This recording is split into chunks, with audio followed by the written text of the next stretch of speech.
have Daniel James coming in Let's here. go. I must say, probably one of the coolest, smoothest operators inside of our game. Okay. Oh my gosh. He's got OG lore. Okay. Yeah. OG lore. I think he even started like with MySpace way back when, is Yeah. what I heard. Yeah. And has worked with the giantest of giant companies like Toyota, etc. Okay. He is also a host of the Bite Sized podcast and an angel investor in some very successful companies. We must bring him inside of the show. Everybody, welcome the one and only Daniel James. Daniel, get in here.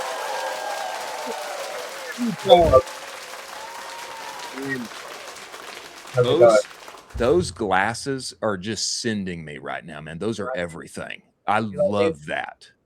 It's sparked quite the commentary debate within my team, to be honest with you. But what's the commentary? Well, just like nice glasses, Daniel. As in, like, nice.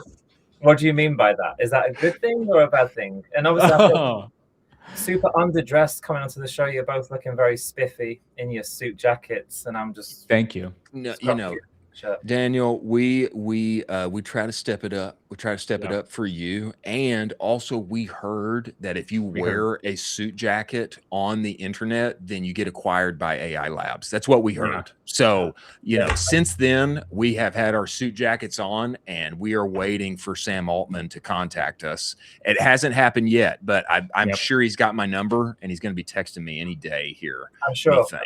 Maybe that's where I'm going wrong. I'll be wearing jacket as of Monday. Hey, we're happy to be part of the movement, part of the suit jacket movement, get bought by an AI lab movement. Daniel, man, I would love for you to just like back up the truck a little bit and just give everybody some Daniel James lore, because brother, I mean, you have done some things that other like nitty gritty down D2C operators in our space have not done. Okay, like. MySpace is what I heard way back when, like programmatic with Toyota, like all this kind of stuff. I mean, if you could like just give us a little bit of, Big D lore, I think that would be awesome. Big D lore. I love that. Yeah, for sure. So I got started in this space in 2004 with MySpace. Which I find really interesting these days because, when you're interviewing people for companies and they were born in times where I'm like, damn, this feels crazy. I was at MySpace when you were born. Right? They don't even know what MySpace is. Wild. Which is kind of, understandable, but a little bit depressing for someone like me. But I got started at MySpace in 2004 in England. They were on a crazy hiring curve. And it was, pre like Facebook and all that sort of stuff. Yeah. Like, really. It was an incredible experience, amazing company. It taught me so much, not just about like digital marketing and because we did everything, right? Like you were finance, you were account management, you were strategy. We were ad trafficking, if people even know that. Like homepage takeovers were like manually and like it was really the very early stages of what now is like so seamless. Crazy. It was great to get in there, and they actually, that was when they first brought me to LA as well, and like I came out to LA and met the LA team, and that was cool because, well, one, to learn, but also I fell in love with LA and was like, one day I'm gonna move here and start my own company. It took me a while, but I eventually did, but we'll get to that. So yeah, that was MySpace. I was there for about 6 years, and actually it's funny because I remember being in meetings where like Facebook was being mentioned. We're losing budget to Facebook. Like, what is going on with this Facebook company? And I distinctly remember being in sales meetings at MySpace. And then my next company, I joined AOL, another internet giant of old. Did you really? You joined AOL after MySpace, man? Yeah, I joined AOL. So yes, let's go, baby. They had a performance network. As well as obviously their owned and operated website. So I was doing strategy for the Group M agencies on like deploying owned and operated strategies and then within the performance network. And again, I could kind of like feel the tide shifting, right? Because part of my job was securing budgets with brands and clients to deploy through, either performance or more brand marketing.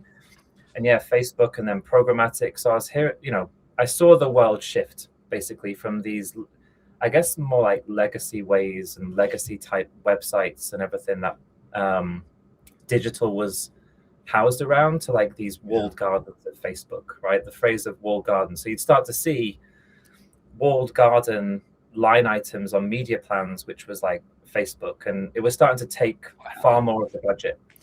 And then I got an opportunity to join a company called Turn, which was a performance-driven programmatic DSP DMP. So we had a DSP buy side. We also had an internal DMP, which was really exciting for me because I'm very data-driven. So to have all of that data, and I worked with like data scientists, which was really cool because it's kind of like how we're using Claude now, right? Yeah. It's like Bill Yancey, if he ever listens to this, but Bill Yancey was my data scientist, and we had all this access to this data, and I would just be able to show me this, or I want to know this about the data, right? And he'd go away and the data. And I think about, like I said, the utilization of Claude now is like Bill Yancey on speed, right? There we go. I love that. I love that. Ask anything of the set, you have it in real time. But again, like the start of programmatic, and we were buying like digital social performance, but like buying through programmatic channels. That was the company that ultimately moved me to the US. And I worked with, like you mentioned, Toyota, Adidas, Red Bull, Kraft, Disney. Did that for a bunch of years. And then really what made me want to start my own company was a couple of things. The main one was opportunity, if I'm honest with you. But at the same time, it was like, I looked at how fragmented that world was. So like you're meant to drive performance for these brands, but you're given a fixed budget, right? And you're working with 7 other agencies or 7 other people, and creative doesn't talk to. So, we think about how unified everything needs to be within the world of DTC. Outside of that world, it really still isn't. That's wild. And it definitely wasn't back then, right? So the level of, like, dare I say, inefficiencies in terms of execution and performance, they would never sign with us because of procurement. But if you took Toyota's media budget and consolidated, like, the scale is hard, right? But like theoretically, performance would be much better if they gave it to any of the types of agencies that work within our world. Wow. Right? I genuinely believe that to be true. But the architecture and how legacy agencies and all that sort of stuff, and it became boring and old, right? Like you're fighting procurement conversations more than you are strategy. So that was the starting kind of thesis for Flight Performance, of how can we connect everything: acquisition, retention, creative strategy. And so that's what Flight Performance did and currently does. Incredible. That's incredible. I mean, yeah. Can you talk a little bit about kind of what you're seeing at Flight Performance right now as compared to basically a year ago in regards to performance for brands, what you're seeing that's working, what you're seeing that's not working? I think the shifts follow the trends of what marketers and platforms talk about. Okay. Yeah. From a brand side, right? So like, I think the priority, it started with creative, right? It started with like, oh, well, everyone just needs more creative, right? And I think that's even changed. I think now it's like, well, it's not just about more creative. It's like thought through creative. Diversification matters, but quality is more important than volume. At least that's how we approach it. Yeah. So I think like the shift of just like maybe 18 months ago, 2 years ago, is just like, well, just as much creative as we can possibly throw at it. Let's just go for it, because that's what the accounts want. Maybe this is a bit nuanced, if I'm honest with you, but we're very verticalized to fashion apparel. I think like the over consolidation of ad account platforms, I think too much drinking of the Kool-Aid of just consolidate everything, let the platforms do whatever they want. That we do not operate that way within Flight Performance. We take a far more, we want to control certain levers within the platforms. So we kind of go against some of that, and it's Oh, be very beneficial to our clients. So I'd say like the creative mindset shift of like actual thought and data-driven diversification, and then less of drinking the consolidate, hands-off, let the platforms do what it wants Kool-Aid, specifically within our vertical, is how the conversations have shifted. And then, I think the final one is much more focused to margins, contribution margin, which arguably should have always been there, right? But Absolutely. like, scaling is easy, right? You just spend more. But like growing effectively is a lot more what brands come to us wanting, whereas previous was like, we want to scale. And there was less of an understanding, in my opinion, even on the brand side, even if there was more within our agency, less of a mandate and an understanding of whether that was actually proving to be beneficial to the bottom line of their business. And there definitely is. I'm glad that you mentioned this point, contribution margins, etc. When I was early at this just incredible little baseball brand out here in Austin called Bruce Bolt. And I got in day one. I was the entire marketing team, and I looked at the numbers and I said, "We've got to double all our ad budgets now." and it worked like a dream, and because of like the viral heat like behind the brand at the time. But you know the story here. At a certain point, not all performance is the same, and then one has to say, okay, how much contribution margin do we have per product? What can we afford? And based on our cash flow, how much do we want to mash the gas? And all of that, it becomes a much more nuanced conversation. I find that really helpful. Yeah, agreed. Yeah. Tell me this, Daniel. I would love to know. You mentioned this. We're not so much consolidate everything and let the platform do what it does. I would love you to give me some more details on that, because I find that fascinating, and I wonder if that's true. Beyond Meta on other platforms as well. Yeah, I mean, we definitely take that approach across all our platforms. To varying degrees of where you can and can't control, right? But if we think of things in terms of levers, what levers can I pull to drive the right outcome? And if you take a base level of understanding of what do brands want, especially from paid media, right? They want scalable customer acquisition within guardrails of ACoS, NMER, overall MER, and customer acquisition cost. Yeah. And so for us, we take a fill the bucket of media spend approach to new, engaged, repeat customer cohorts, right? And how that transpires on Google, like brand, but a similar structure.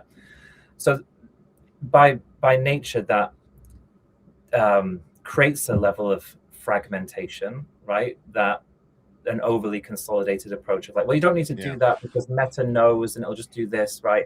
I want to know, because my initial focus is what's the break-even point against like your ACoS targets that I can spend now against net new customers. And only then do I want to fill spend up with any level of controlled repeat customer buying. And there's nuance within that, right? Because how strong is your repeat behavior organically or through email, SMS? Yeah. But we at least can then understand what those thresholds are. So fill the buckets of new, then engage, then repeat. That exposes a level of, well, how strong is your organic behavior and how strong is your email and SMS behavior, right? So the blind spot of not being able to control even spend allocations into that funnel stage of user, I think creates a lack of ability to identify other areas in the business that you need to optimize. But also, how do I flex those up and down during periods of the week or month or year to elicit the right growth outcome that we're trying to achieve, right? So you take that level of structure, which goes against everything, you don't need to, Meta already knows. It might, but I want to control it. Then down from that is, especially for fashion apparel, is it's product driven, right? So, and I think I base this on accounts we audit, history of media management, and then how we structure things. Again, it's a similar kind of process of like controlling outcomes. So we want to understand category level spend against those audience segments. We want to understand not just scaling one hero product, right, within a consolidated. That does a really good job of the hero product, but how many power brands are single SKUs? Right. So I think we take much more of a product-driven, audience segment-driven approach, and that dictates how we structure Meta and Google. We don't do the reverse of, well, consolidate everything because that's what Meta says, and just throw everything in it, because then we're not controlling the outcomes, right, of how we are spending within the platform. So even if that consolidated approach is showing a positive overall MER, well, what if that's leaving 50% of your SKUs completely unmarketed? And therefore, it's a great point. It's a great point. So we reflect far more about how a brand merchandises themselves, and then control over those spend splits. I like the way you think about this, Daniel. That's good. That's good. Go ahead, Colin. Daniel, could you talk a little bit about the fact, I mean, you are an angel in so many incredible brands at this point.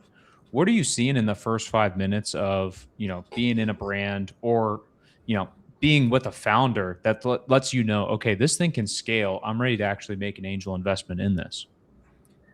Well, I mean, to quantify that, it's something I've done a lot less of.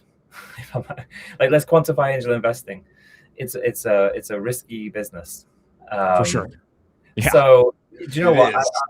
I'll actually answer that from a slightly different lens, if you don't mind, and more of a lens of, because we get a lot of access to the brands we work with down to like P&L level stuff. So if I could base it more on that than the angel investments that I've done, which again, some have been great companies, and let's not talk about the ones that haven't, because it's a risky business. What makes me think it would be worth like angel investing in, or what gives me, I think, like, I mean, the obvious stuff is what's your history of like scaling customer acquisition, and what's your retention rate, but also how a brand thinks about expansion. I had this conversation actually with one of our clients yesterday, right? They've gone from 200K months, and then they started working with us this year, and they're now on track this year to do about 11 million. Which is super exciting, right? And they were like asking me a question of, I mean, they're getting very excited about that. So they're now already thinking, well, what was the 50?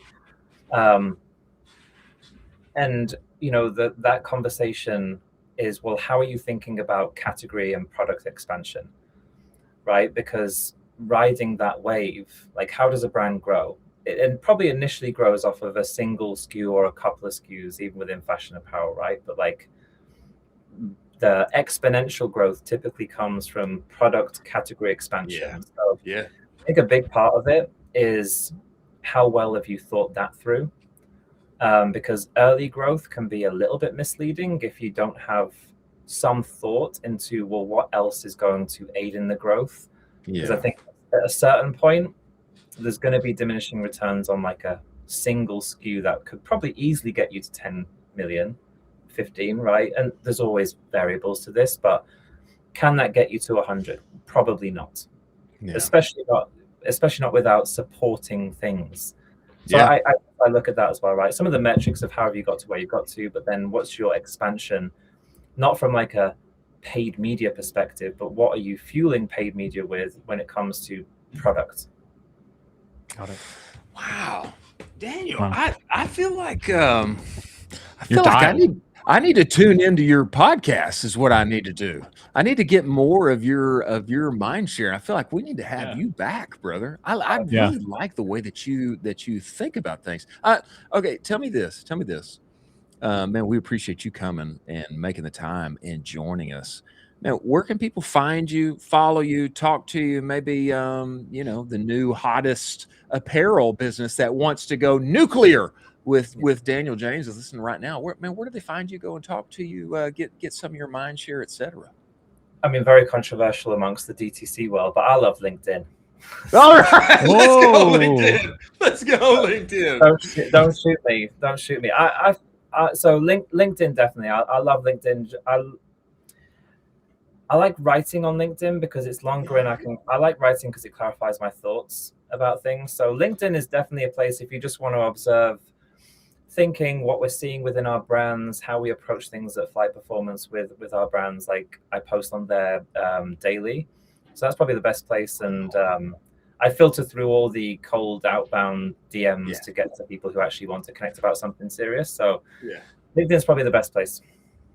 Excellent, man. Excellent. Well, brother, we appreciate you making the time to join us, man. And we look forward to it. Will you come back? Will you come back? We need to have you back, Daniel. I'll definitely come we need back. to. We need And to. I'll wear a suit jacket as well.